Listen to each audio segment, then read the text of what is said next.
Assalamualaikum warahmatullahi wabarakatuh. Jangan di skip. Kecaruk maning ambi ison ning podcast Mandua Banyuwangi.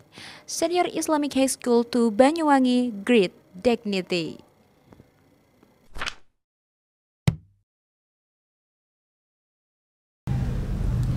Assalamualaikum warahmatullahi wabarakatuh. Hai teman-teman, gimana nih kabarnya? Puasanya lancar apa enggak? Semoga lancar ya. Nah, ketemu lagi nih di podcast favorit kalian. Di mana lagi kalau bukan di podcast Mandua Banyuwangi. Oke. Sebelumnya Kita sudah perkenalan dulu gak sih, Kak? Iya sih Kita kayaknya. perkenalan dulu ya. Kayaknya wajah-wajah kita ini masih asing nih di mata teman-teman. Ini Dari siapa dulu dulu nih? nih? Dari Kak dulu deh. Oke, perkenalkan nama saya Puji Yanilia, bisa dipanggil Puji atau Yani, terserah sih mau manggil apa. Selanjutnya? Dan saya Arista Anggraini, biasa dipanggil Arista. Gak boleh manggil sayang loh ya, panggil aja Arista. Di sini kita akan membahas satu tema yang mungkin sedikit menarik dan Betul. apa ya, dan kayak lebih santai-santai aja Iya. kita bahasnya. Temanya apa? Ketertiban di madrasah itu mutlak. Oke. Jadi kita kedatangan narasumber yang luar biasa ini. Fenomenal sekali ini, Kak. Yang pastinya tidak asing nih di mata teman-teman madrasah nih. Siapa sih yang nggak kenal? Beliau ini adalah seorang guru sekaligus pembina salah satu orman di Mandua Banyuwangi nih, Kak. Orman apa nih, Kak? Apa ya? Pastinya ketertiban dong. Iya dong, kan temanya tentang ketertiban. Nah. Jadi narasumber kali ini adalah Bapak Ansori. Assalamualaikum, Pak. Assalamualaikum, Waalaikumsalam. Pak. Pripun kabare? Alhamdulillah sehat. Bagaimana, Pak, puasanya? Alhamdulillah tuntas. Alhamdulillah. Nah, jadi kita mau tanya-tanya sedikit lah tentang Boleh. ketertiban di madrasah Iya. itu seperti apa. Jadi ketertiban di madrasah untuk sekarang itu seperti apa, Pak? Oke. Maksudnya di bulan puasa ini ya? Iya. Oke. Begini. Namanya ketertiban, yang jelas tiap lembaga itu, utamanya lembaga pendidikan pasti ada. Lebih-lebih di madrasah kita. Yang terkenal di masyarakat luar itu, di masyarakat luas bahwasanya madrasah itu mempunyai dua pendidikan, yakni umum dengan agama. Maka dari dua unsur tersebut bisa dikatakan kalau di sini itu bisa seperti pesantren. Nah, aturannya seperti itu. Nah, di bulan puasa ini maka ya tetaplah aturan tetap aturan. Tapi seperti apa yang kita lihat tiap harinya, tapi tidak maksimal dengan hari-hari seperti biasanya. Jadi di bulan puasa itu biasanya kita itu sering sidak ke kelas, entah itu 1 bulan 2 kali. Iya.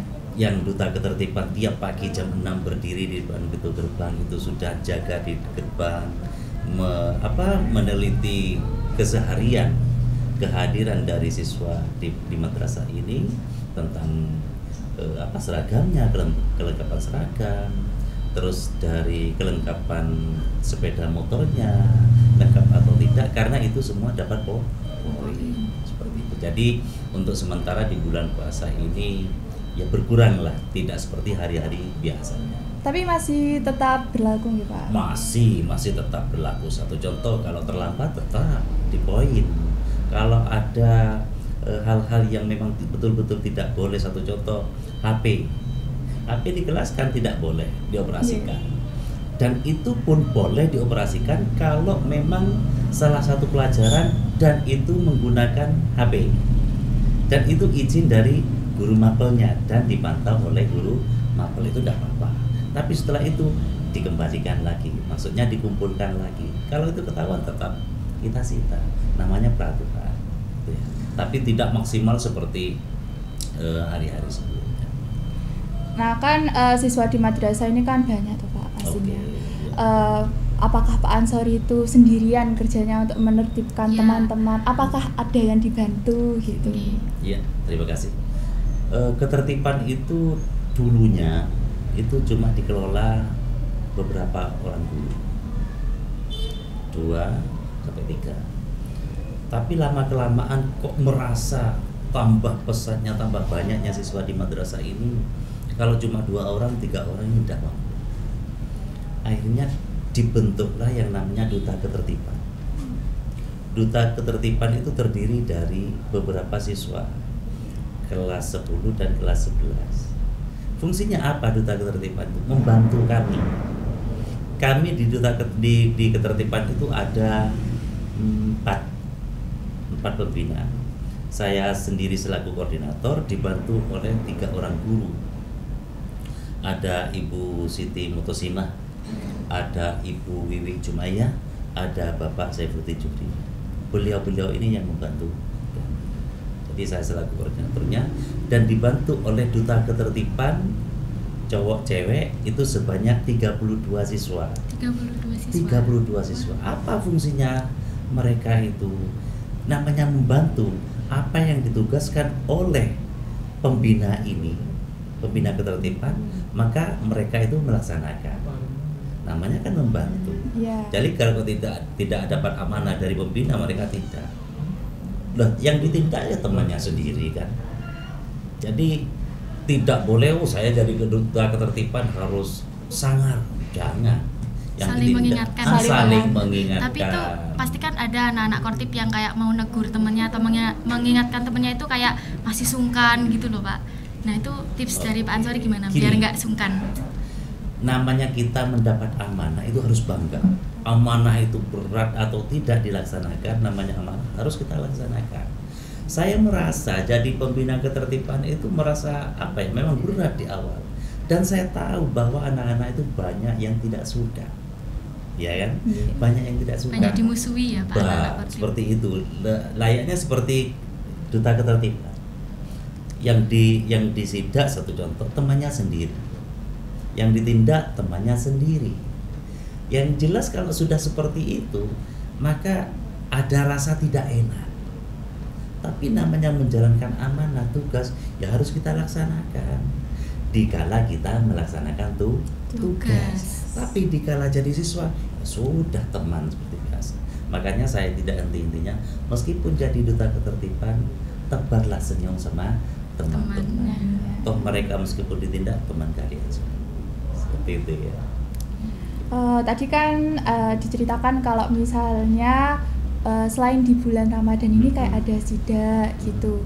Nah pasti kan ada pelanggaran-pelanggaran Pak yang sering dilakukan oleh siswa.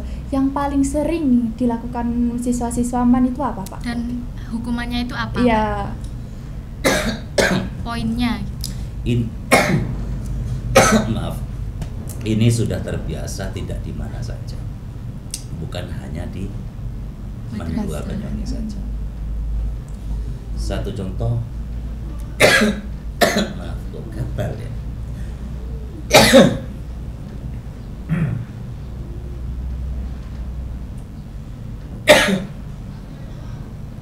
Satu contoh, terlambat ini sering dilakukan oleh anak-anak, entah itu disengaja atau beberapa alasan. Tapi namanya terlambat ya tetap ada tindakan kadang-kadang yang tidak enak dipandang, kadang-kadang fisik atau yang lain. Tapi kita itu memberi tindakan yang bermanfaat. Contohnya seperti apa Pak? Contohnya kalau terlambat, poin tetap. Poin terlambat itu kan 2. Sekali terlambat 2. Contohnya untuk memberikan efek jerah kepada mereka. Satu contoh disuruh menulis istighfar. Mungkin awal itu 50 istighfar, bukan ditulis Latin tapi tulis kita MAN kok masa nulis Latin, jangan. Sambil latihan ya Pak ya. Iya, 50 dia di awal. Ulang lagi bisa tambah 100, 150 terus gitu. Dengan cara-cara seperti itu kita melatih nulis Arab, dan ketika kita menulis itu kan sambil melafalkan bahwa kita itu sudah melakukan kesalahan. Astagfirullahaladzim, astagfirullahaladzim. Jadi sambil istighfar gitu ya Pak ya. Sambil istighfar bahwa kita itu melakukan kesalahan. Meskipun itu bukan kesalahan terhadap Allah, tapi apa tanggung jawab kita? Kita sudah komit sekolah di Mandua Banyuwangi ini juga punya tanggung jawab. Harus seperti itu. Masuknya jam 6.45. Ya harus tepat waktu. Ya kalau terlambat tetap di poin dan kasih tindakan seperti itu. Batasan poinnya itu berapa, Pak? Kalau sering terlambat itu kan pasti poinnya menumpuk. Nah, Ya, itu sampai gini. berapa? Bukan hanya bagian dari ketertiban itu ya, yang bertindak. Yang lebih itu lagi adalah kewajiban dari wali kelas. Makanya ketika anak berangkat sekolah, bukan hanya nyampe di sekolah itu bagian dari sekolah kewajibannya, tapi dengan orang yang di rumah, dengan orang tua itu saling kontrol. Anak kalau di rumah gimana? Ketika mau berangkat ke sekolah itu gimana? Nyampe di sekolah ada orang tua di sini. Namanya wali kelas. Nah, ketika anak itu sering melanggar maka berhadapan dengan kami. Ketertiban di sini yang membuat poin, mengelola poinnya. Nanti umpamanya sudah ada beberapa poin, baru dikasih tahu kan kepada wali kelas, Pak, tolong anaknya poinnya sudah sekian, tolong nasihati. Jadi antara wali kelas dengan si anak ada interaksi. Ketika sudah mencapai 10, nah ini wali kelas sudah Memanggil Diberitahu. gitu. harus memanggil, harus ketemu, silaturahmi dengan orang tua, entah itu bapak dan ibu. Jadi orang tua harus tahu. Jadi diundang ke sini, bisa ketemu di ruang ketertiban dengan wali kelas, interaksi di sana, menyampaikan wali kelas bahwasanya putra putri bapak atau ibu punya pelanggaran seperti ini. Pelanggarannya apa? Sering terlambat. Tanyakan kepada ibunya. Apakah terlambat kesiangan atau memang berangkat pagi atau masih mampir-mampir? Kan harus ada sinkronisasi antara orang tua dengan pihak madrasah. Harus seperti itu. Itu baru kalau sudah nyampe 20 poin itu baru ada yang namanya wajib lapor. Kalau di sini dikenal dengan buku merah. Buku merah ya. Jadi orang tua diundang ke sini, ada wali kelas, ada kortib, ada BK. Ada kesamaan di sana. Kesamaan persepsi bahwasanya anak ini melanggar sekian poin, poinnya sudah masuk ke 21, harus wajib lapor. Apa fungsinya wajib lapor itu? Anak itu dicoba selama 1 bulan mampu apa tidak pernah bolos. Dengan cara seperti apa? Dengan buku itu ketika mau berangkat sekolah minta tanda tangan orang tua. Nyampe di sekolah juga sama, minta tanda tangan pada guru piket. Ketertiban juga wali kelas. Tiap hari seperti itu. Nyampe rumah pulangnya minta tanda tangan sama orang tua lagi. Tiap hari selama 1 bulan. Kalau gagal 1 hari maka ulangi lagi. Ini namanya dicoba selama 1 bulan dengan yang namanya buku merah. Sebenarnya kalau peraturan di sini itu menurut saya itu sudah bagus banget. Sekarang tinggal kembali kepada anaknya, niat atau tidak sih menimba ilmu di Mandua Banyuwangi. Kalau memang betul-betul niat, insya Allah mereka tidak akan melanggar. Dan mereka yang sering memusuhi ketertiban itu, insya Allah mereka yang suka melanggar. Tapi mereka yang betul-betul niat belajar di sini, insya Allah asik. Apa yang diterapkan di madrasah ini asik. Kenapa? Mereka enjoy. Meskipun peraturan begitu ketat, tapi mereka karena tidak pernah melakukan kesalahan, mereka enjoy aja di sini. Kan selain terlambat itu pasti kan ada yang misal nih Pak, dia nggak masuk sekolah, pasti kan bikin surat izin. Oke. Ya, Tapi betul. dia bikin sendiri, nggak ada persetujuan orang tua. Nah itu apakah ada poinnya juga? Pasti. Itu yang pertama ya, sudah tidak masuk sekolah itu 4. 4 Apa Alfa itu ya? 4 poinnya. Lebih-lebih kayak gitu menipu, ngapusi, kan gitu. Iya. Bukan orang tuanya yang membuat. Ini lebih parah lagi. Seketika itu orang tuanya harus dipanggil, cross check. Tidak boleh seperti itu. Itu lebih berat lagi. Lebih berat lagi. Karena memanipulasi surat izin. Tidak boleh. Kalau misalnya cuma izin di sekretaris gitu Pak, izin di sekretaris terus suruh bikinin surat gitu, Tidak bisa. gimana? Tetap tidak bisa. Tidak bisa. Yang pasti gini. Selama ini mungkin di masa pandemi itu tidak apa-apa. Orang tua telepon pada wali kelas. Izinnya modelnya seperti itu, kirim surat lewat WA. Tapi sekarang ketika izin itu harus pakai surat. Oh saya Pak, rumahnya menyendiri jauh dari teman untuk titip surat. Tidak bisa, tidak apa-apa. Orang itu hanya telepon wali kelas. Jadi bukan temannya yang buatkan, orang tuanya telepon wali kelasnya. Karena wali kelas itu kan sudah punya grup sendiri dengan wali kelas.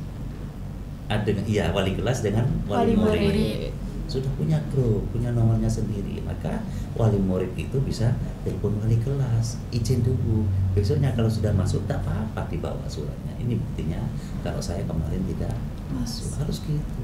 Begitu juga yang sakit, harus ada. Tidak apa-apa surat izin pertama 1, 2, 3 kali. Tapi setelah itu tidak masuk alfa.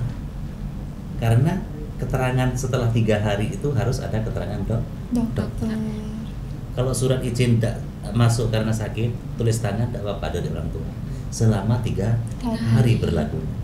Tapi setelah 3 hari itu masih tidak masuk, bukan sakit lagi alfa. Tapi kalau ada keterangan dokter masih tetap sakit, gitu ya. Jadi cuma 3 hari ya Pak. 3 hari lebih dari berlakunya itu surat sudah itu di alfa. Di alfa. Tapi kalau tidak masuk lagi harus ada keterangan dokter. Jadi intinya kalau didengar dari pembicaraan oleh Pak Ansori, poin-poin atau peraturan di madrasah ini kan bersifatnya membangun siswanya, Betul. menjadikan siswanya lebih baik lagi. Betul. Satu contoh gini, ketika anak itu sudah masuk di madrasah ini, di awal saja anak itu masuk madrasah kan dalam keadaan suci, ya, suci. Karena penerapannya kita ngaji bersama di sini, model tadarus. Jadi masuk ke madrasah dalam keadaan suci, bel masuk, dimulai di kelas mengambil Al-Quran. Nyemak sambil ngaji bersama yang dipandu dari kantor selama 15 menit. Itu nilai-nilai keagamaan yang selalu diterapkan. Upacara di sini itu bukan tiap hari Senin. Umpamanya hari Senin tadi itu upacara, Senin yang akan datang ngaji kita. Senin berikutnya juga istighosah. Baru upacara lagi. Jadi tidak serta-merta upacara terus. Jadi keagamaan, kita memohon kepada Allah terus biasa. Itu yang diterapkan kepada siswa kita. Waktu istirahat pertama juga ada sholat duha. Imamnya juga untuk berlatih pada siswa secara bergiliran. Diwajibkan, bukan sholat duhanya wajib ya, tapi mewajibkan anak itu untuk berlatih di sini. Biar di rumah itu kalau libur itu biasa sholat duha. Bukan sholat duha itu wajib, sunnah. Tapi di sini diwajibkan untuk anak untuk berlatih sholat duha seperti itu. Nah terakhir nih Pak, Nah, harapan untuk siswa-siswi madrasah. sama harapan Pak Ansori buat anak-anak Kordib nih. Oke, ya. Bapak di sini selaku pembina ketertiban yang juga dibantu oleh beberapa guru, di dalamnya ada Bu Siti Mutosina, Wiwi Jumaiyah, Pak Syefuddin, dan dibantu dengan duta ketertiban yang jumlahnya 32 itu. Bapak merasa bersyukur. Jadi apa yang berat dilakukan di sini, ditangani di sini, merasa ringan karena sudah banyak yang membantu.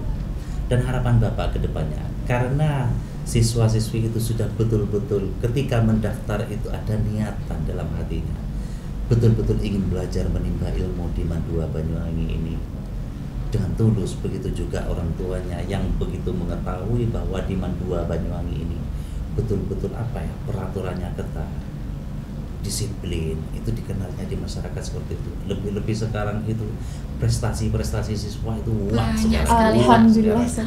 Alhamdulillah. Makanya banyak putra-putri dari masyarakat, Bapak Ibu itu yang mau disekolahkan di sini.